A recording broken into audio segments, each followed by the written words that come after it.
Amma 7th anniversary Dhamaka offers. Shop 599, win 777 exclusive prizes. WhatsApp lo order cheyandi, gift pattandi.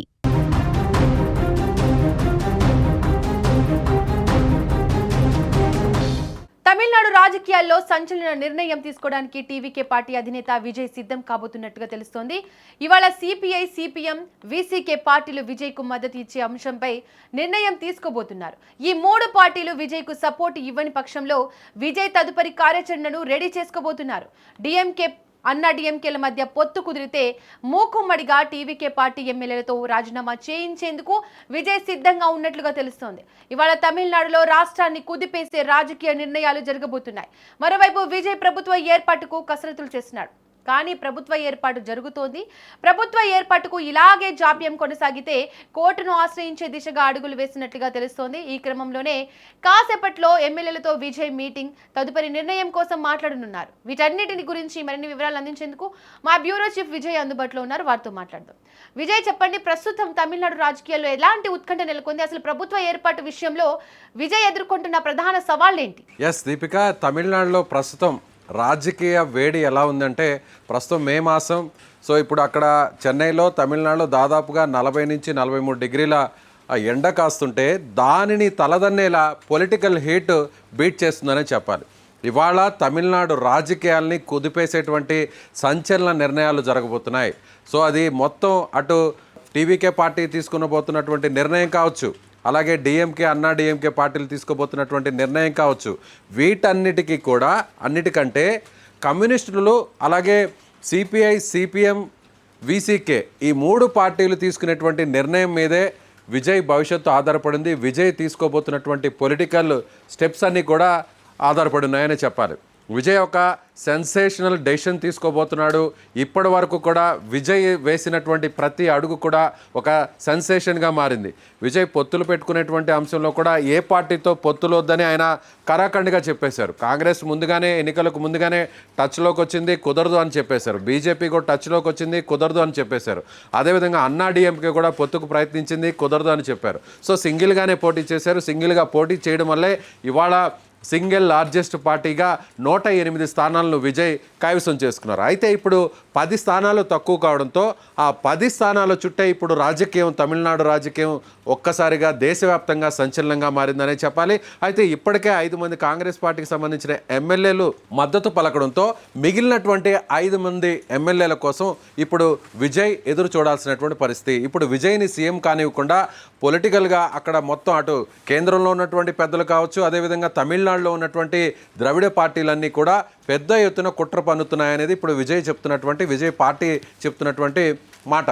అయితే ఇప్పుడు విజయ్ ఒకవేళ ఇవాళ CPI, CPM, VCK ప్రస్తుతం వామపక్ష పార్టీలన్నీ కూడా సిపిఐ కార్యాలయంలో ఆ ఎమ్మెల్యేలతో ఆ పార్టీ నాయకత్వం సమావేశం నిర్వహిస్తుంది. సిపిఎం కూడా అక్కడ ఉన్నటువంటి ఎమ్మెల్యేలతో సమావేశం నిర్వహిస్తుంది. సో ఈ రెండు పార్టీలు విజయ్కి మద్దతు ఇచ్చేటువంటి అంశం మీద నిర్ణయం తీసుకోబోతున్నారు. ఒకవేళ వీళ్ళు కానీ విజయ్కు మద్దతు ఇవ్వకుండా వేరే ఇంకో రకమైనటువంటి ఆలోచన చేస్తే అప్పుడు విజయ్ నిర్ణయం అనేది చాలా కీలకంగా మారుతుంది. ఈ రెండు పార్టీలకు తగ్గట్టుగానే ఆ రెండు పార్టీలకు సంబంధించినటువంటి మిత్ర పక్షంగా ఉన్నటువంటి వీసీకే పార్టీ కూడా వామపక్ష పార్టీలు సిపిఐ, సిపిఎం కామ్రేడ్లు ఏ నిర్ణయం తీసుకుంటారో ఆ నిర్ణయానికి అనుగుణంగానే వీసీకే పార్టీ కూడా తన నిర్ణయాన్ని తీసుకునేటువంటి అవకాశం ఉంది. అప్పుడు విజయ్కు ఒకవేళ ఈ రెండు పార్టీలు సపోర్ట్ చేస్తే వీసీకే పార్టీ కూడా ఆబ్వియస్లీ వాళ్ళ వెంట నడిచే అవకాశం ఉంది. అప్పుడు సిపిఐ దగ్గర 2 స్థానాలు, సిపిఎం దగ్గర 2 స్థానాలు, వీసీకే దగ్గర 2 స్థానాలు, అలా మొత్తం 6 స్థానాలు విజయ్కి దక్కేటువంటి అవకాశం ఉంది. ఇప్పుడు ప్రస్తుతం విజయ్కి అవసరం ఉన్నటువంటి ఎమ్మెల్యేల సంఖ్య 5 కాబట్టి ఇటువైపు నుంచి 6 వస్తాయి. కాబట్టి మ్యాజిక్ ఫిగర్ అనేది విజయ్ చేరుకుంటారు. కాబట్టి ప్రభుత్వాన్ని ఏర్పాటు చేయడానికి, సీఎం సీటును అధిరోహించడానికి మార్గం సుగమవుతుంది. అలా కాకుండా వీళ్ళు తీసుకునేటువంటి నిర్ణయం వేరే రకంగా మారితే విజయ్ అప్పుడు తన తదుపరి కార్యాచరణ కోసం ఇప్పుడు ప్రస్తుతం ఎమ్మెల్యేలతో ఆ సమావేశాన్ని నిర్వహిస్తున్నారు. ఆ సమావేశంలో కూడా తమిళనాడులో జరగబోతున్నటువంటి పెను మార్పుల గురించి కూడా అక్కడ డిస్కషన్ అయితే నడుస్తుందనే చెప్పాలి. ఆ పెను మార్పులు ఏంటి అంటే ప్రస్తుతం అన్నా డిఎంకే ఈ రెండు కూడా కలవబోతున్నాయి అనేటువంటి ఒక ఊహాగానాలు వస్తున్నాయి. ప్రస్తుతం అన్నా డిఎంకేకి సంబంధించినటువంటి కొంతమంది సీనియర్ నాయకులు మాట్లాడుతున్నటువంటి స్టేట్మెంట్స్ చూస్తే సో ఖచ్చితంగా అన్నా డిఎంకే పార్టీకి వేరే పార్టీల నుంచి మద్దతు రాబోతుంది. అన్నా డిఎంకే పార్టీ అధికారంలోకి రాబోతుంది. సో ప్రజలు కూడా అదే కోరుకుంటున్నారు, అలాగే పార్టీలు కూడా అదే కోరుకుంటున్నాయి అనేటువంటి విషయాన్ని చెప్తున్నారు. అంటే అన్నా డిఎంకే రెండు కూడా పొత్తులు కుదరబోతున్నాయి అనేటువంటి వార్తలు అయితే అలాగా వాళ్ళ నేతల మాటలను బట్టి మనకు అర్థమవుతుందనే చెప్పాలి. ఒకవేళ ఇది సంచలనం జనరల్గా జరగదు. తమిళనాడు రాజకీయాల్లో కొన్ని దశాబ్దాల పాటు రెండు పార్టీలు కూడా వైరు వర్గాలుగా ఉన్నారు. ఒకరు అధికారంలో ఉంటే ఒకరు ప్రతిపక్షంలో ఉన్నారు, ఒకరు ప్రతిపక్షంలో ఉంటే ఇంకొకరు అధికారంలో ఉన్నారు. ఈ రెండు పార్టీల మధ్య ఇప్పటి వరకు తమిళనాడు రాజకీయం అంతా తిరుగుతూ వచ్చింది. కానీ ఇప్పుడు విజయ్ని అడ్డుకోవడానికి రెండు పార్టీలు ఒకటైతే అప్పుడు విజయ్ మొత్తం మూకమ్మడిగా ఎమ్మెల్యేలందరి చేత రాజీనామా చేయించడానికి సిద్ధమైపోయారు. 108 మంది, అంటే తాను 2 స్థానాల్లో పోటీ చేసినటువంటి స్థానానికి తిరిచి ఈస్ట్ నుంచి ఆయన రాజీనామా చేశారు కాబట్టి ఇప్పుడు ఆ ఎమ్మెల్యేల సంఖ్య 107 అయింది. కాబట్టి 107 మంది ఎమ్మెల్యేల చేత మూకమ్మడిగా రాజీనామా చేసి పోరాటానికి సిద్ధమవుతున్నారు అనేది చెప్పాలి. అంటే అన్నా డిఎంకే పార్టీలు రెండు శత్రువులు ఇప్పుడు ఇద్దరు శత్రువులు తనను అడ్డుకోవడానికి, తనకు ప్రభుత్వాన్ని ఏర్పాటు చేసే అవకాశం ఇవ్వకుండా చేయడానికి ప్రజా నిర్ణయాన్ని వ్యతిరేకిస్తూ వాళ్ళు తీసుకునేటువంటి నిర్ణయాన్ని ఛాలెంజ్ చేస్తూ అందరి చేత మూకమ్మడిగా రాజీనామా చేసి అసెంబ్లీకి వెళ్లకుండా చేసేటువంటి ఆ ప్రయత్నాన్ని కూడా ఇప్పుడు చేస్తున్నటువంటి పరిస్థితి. అప్పుడు విజయ్ దేశవ్యాప్తంగా దీన్ని చర్చకు దారితీసే విధంగా దేశవ్యాప్తంగా కూడా ఈ పార్టీలతో పాటు ఈ పార్టీల వెనక కేంద్రం ఉంది. కేంద్రం బీజేపీ పెద్దలు ఉన్నారు కాబట్టి బీజేపీ పెద్దలు ఇదంతా కూడా గవర్నర్ ద్వారా ఈ గేమ్ అంతా కూడా ప్లే చేస్తున్నారు కాబట్టి ఇదంతా బీజేపీ చేస్తుంది. బీజేపీ తమిళనాడు ప్రజలను అవమానిస్తుంది, తమిళనాడు రాష్ట్రాన్ని అవమానపరుస్తుంది అనేటువంటి ఒక మెసేజ్ని దేశవ్యాప్తంగా తీసుకువెళ్ళాలి. అప్పుడు మిగిలినటువంటి ప్రతిపక్షాలన్నింటినీ కూడా ఏకం చేసి బీజేపీ మీద పోరాటానికి సిద్ధం కావాలి అనేటువంటి ఒక ప్లాన్కి కూడా విజయ్ రెడీ అవుతున్నట్టుగా తెలుస్తుంది. అయితే ఇప్పుడు ప్రస్తుతం ఆ పార్టీలో ఉన్నటువంటి సీనియర్ నాయకులు మాత్రం ఈ వెంటనే ఆవేశంతో నిర్ణయాలు తీసుకోకుండా ప్రస్తుతం జరగబోతున్నటువంటి పరిణామాలను బట్టి ఒక్కొక్క స్టెప్ మనం వేయాలి అనేటువంటి సూచన కూడా చేస్తున్నట్టుగా తెలుస్తుంది. అంటే ఒకవేళ ఇప్పటికిప్పుడు ఇవాళే ఒక డెసిషన్కి వచ్చేసి ఇవాళే అన్నా డిఎంకే రెండు కలిసిపోతున్నాయని ఇవాళే ఒక ప్రకటన కానీ వచ్చేస్తే అప్పుడు విజయ్ రాజీనామా చేసేటువంటి ప్రకటన కూడా చేయబోతున్నారు. అలా కాకుండా రెండు పార్టీల మధ్య ఇంకా నర్మగర్భంగా లేదంటే తెర వెనుక ఇంకా చర్చలు కొనసాగుతున్నటువంటి నేపథ్యంలో అప్పుడు సిపిఎం నుంచి అఫీషియల్గా తనకు సపోర్ట్ రానిటువంటి పక్షంలో అప్పుడు విజయ్ సుప్రీంకోర్టును ఆశ్రయించేటువంటి మార్గాన్ని కూడా చూస్తున్నారు. సుప్రీంకోర్టు ద్వారా గవర్నర్ మీద ఒత్తిడి తీసుకొచ్చి సింగిల్ లార్జెస్ట్ పార్టీగా తన పార్టీ ఉంది కాబట్టి టీవీకేకు ప్రభుత్వాన్ని ఏర్పాటు చేసే అవకాశం ఇవ్వాలని కాంగ్రెస్ పార్టీ నుంచి కూడా ఇప్పటికే 5 మంది సపోర్ట్ చేశారు. కాబట్టి ఖచ్చితంగా మాకు ఫ్లోర్ టెస్ట్ నిర్వహించుకోవడానికి లేదంటే ముందుగా ప్రమాణ స్వీకారం చేసి ఆ తర్వాత అసెంబ్లీలో విశ్వాస తీర్మానానికి అనుమతినివ్వాలి అనేది సుప్రీంకోర్టు ద్వారా ఒక డైరెక్షన్ తెప్పించేటువంటి ప్రయత్నం కూడా చేయబోతున్నారు.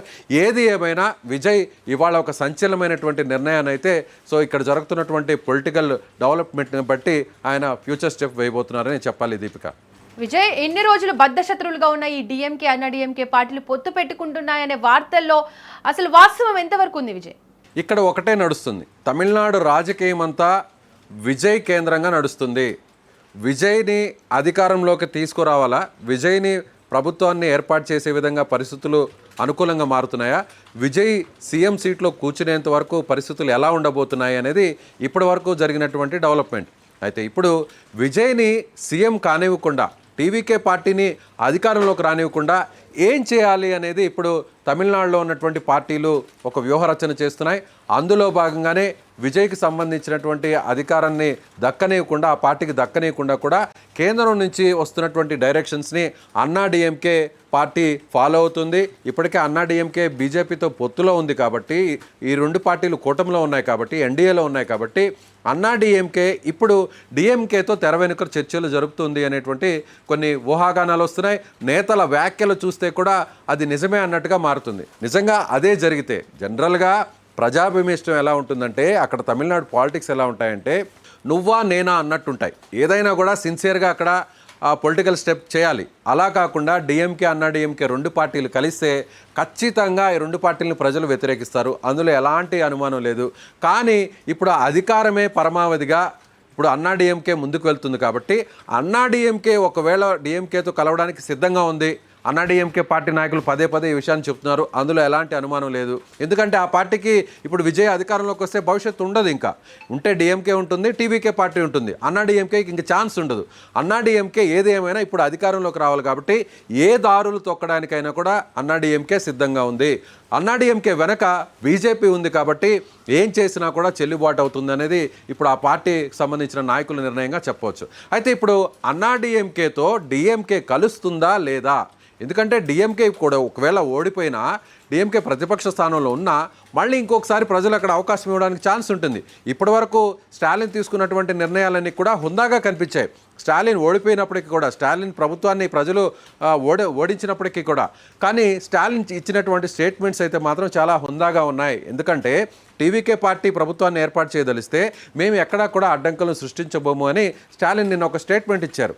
అదేవిధంగా గవర్నర్ రాజ్యాంగబద్ధంగా వ్యవహరించాలనేటువంటి ఒక స్టేట్మెంట్ కూడా ఇచ్చారు ఆయన. సో డిఎంకే భవిష్యత్తు కూడా ఇప్పుడు అన్నాడీఎంకేతో కలిసి కేవలం అధికారం కోసం ఇప్పుడు అన్నాడీఎంకేతో డిఎంకే కలిస్తే రాబోయేటువంటి దశాబ్దాల కాలం అన్నాడీఎంకే ఫ్యూచర్ కూడా దీని మీద డిపెండ్ అయి ఉంటుంది.